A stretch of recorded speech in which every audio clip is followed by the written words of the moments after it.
अस्सलाम वालेकुम एवरीवन। उम्मीद है आप सब खैरियत से होंगे। आज की जो टॉपिक है वो है oral activities for your toddlers. इसके बारे में जब बात करते हैं तो सबसे पहला जो क्वेश्चन आता है वो ये होता है, what are oral motor skills. Oral motor skills refers to the movements of the muscles in the mouth, jaw, tongue, lips and cheeks. The strength, coordination and control of the oral structures are the foundation for feeding related tasks such as sucking, biting, chewing, crunching and licking. Oral motor skills ज़रूरी होती हैं इन सब चीज़ों के लिए. And the next question is, how do you develop or improve oral motor skills? Taking part in oral motor activities helps to improve or develop better oral motor skills by increasing awareness, strength, coordination and movement of the tongue, mouth, jaw and lips. First activity for this is blowing tissue papers. और इसके लिए जो चीज़ें चाहिए होंगी वो है tissue papers या मैगज़ीन पेपर। तो इसके लिए आपको, जैसे कि मैंने बताया, टिश्यू पेपर चाहिए होगा। आप जो उसी टिश्यू पेपर के छोटे छोटे आपको पीसेस करने होंगे या उसे स्क्रैम्बल कर लें, अच्छे से छोटे छोटे पीसेस कर लें। और इसके अलावा आपको साथ चाहिए होगा एक मैगज़ीन पेपर या कोई भी कलरफुल चार्ट, कुछ भी। इस तरह से उसे आपको रोल करना होगा। अच्छे से आपने उसे रोल करना है और रोल करने के बाद आप चाहें तो उसे ग्लू से पेस्ट कर सकते हैं। अगर तो आपके बच्चे की बायलेटरल कोऑर्डिनेशन अच्छी है तो वो उस रोल को वैसे ही होल्ड करे, अगर नहीं तो आप टेप से उसे टाइटन अप कर सकते हैं या किसी भी चीज़ से आप उसे अच्छे से फिक्स कर सकते हैं। और इस तरह का आपको रोल बनाना है। और उसके बाद आपका जो सा स्टेप होगा वो ये होगा कि आपको इसी रोल के थ्रू उससे ब्लोइंग करवानी है।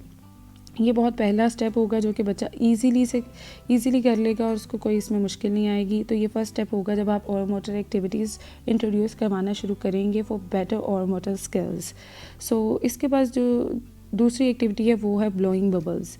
और इसके लिए आपको शैम्पू चाहिए होगा, प्लास्टिक बोतल चाहिए होगी और एक बॉल चाहिए होगा।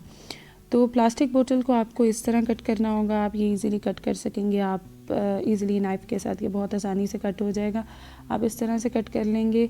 और एक बॉल चाहिए जिसमें आपने कोई भी लिक्विड, सोप, शैम्पू, जो भी घर में इजीली चीज़ अवेलेबल है वो आपने डाल लेनी है। उसमें थोड़ा सा पानी डाल लेना है, कुछ ड्रॉप्स उसके डाल के, बाकी पानी डाल के आपको इस तरह से करना है। और उसको फिर जो आपने बॉटल का प्रोपोर्शन होगा उसको इस तरह से डाल के, तो आपको इस तरह से लाइटली ब्लोइंग सिखानी है। और जब वो लाइटली ब्लो करेगा तो इस तरह से उसके बड़े से बबल्स बनते जाएंगे। आप दिन में 2-3 दफ़ा ये वाली एक्टिविटी आराम से करवा सकते हैं। इसका कोई नुकसान नहीं है बल्कि फ़ायदा ही है। जिन बच्चों में सेंसरी इश्यूज़ हैं, ओरल सेंसरी इश्यूज़ हैं, उनके लिए भी ये बहुत अच्छी है। और इवन के जिनमें ओरल मसल्स वीकनेस है उनके लिए भी ये बहुत अच्छी है, क्योंकि बच्चों तो आप फेशियल एक्सरसाइजेज़ नहीं कर सकते। तो इन्हीं एक्टिविटीज़ के थ्रू आप उनके ओरल मसल स्ट्रेंथनिंग करवा सकते हैं।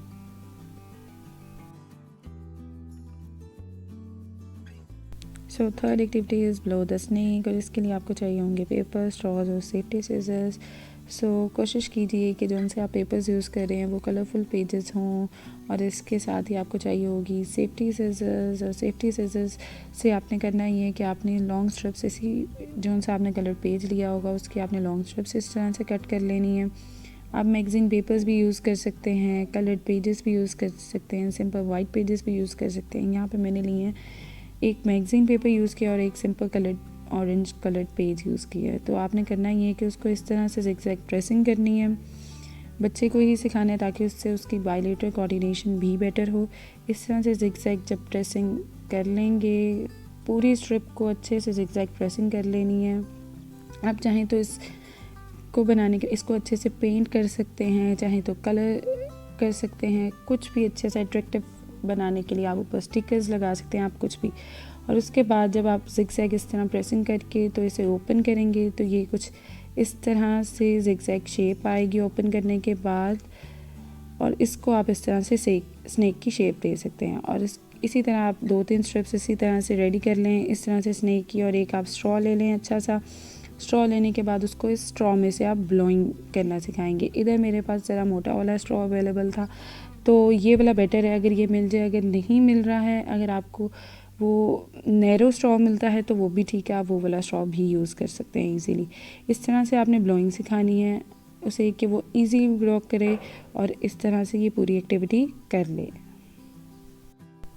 Next activity is blowing balloons. और इसके लिए सिर्फ आपको बलून्स चाहिए होंगे।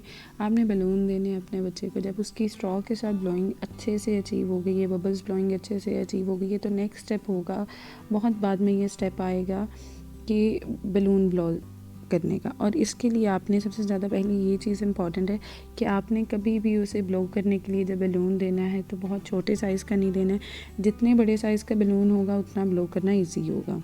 So the next step is balancing spoons ball. और इसके लिए आपको एक स्पून चाहिए होगा और साथ आपको चाहिए होगा एक बॉल। और यहाँ पे आपने कोशिश करनी है कि प्लास्टिक का आप स्पून लें क्योंकि वो लाइट वेट होता है। और बॉल अगर आपके पास प्लास्टिक की नहीं है तो ये जो बॉल है ये मैंने टिश्यू पेपर से ही बनाई थी, ये इजीली बन जाएगी। आप गीला करके टिश्यू पेपर से ये बॉल बना सकेंगे। और आपने इस तरह से उसे अपने माउथ में प्रेस करके बैलेंसिंग करनी सिखानी है। So guys, this was all for today. उम्मीद है आपको ये भी वीडियो अच्छी लगी होगी। और अगर इस तरह की आपको और वीडियोस चाहिए तो please subscribe to my channel. तब तक के लिए अल्लाह हाफ़िज़।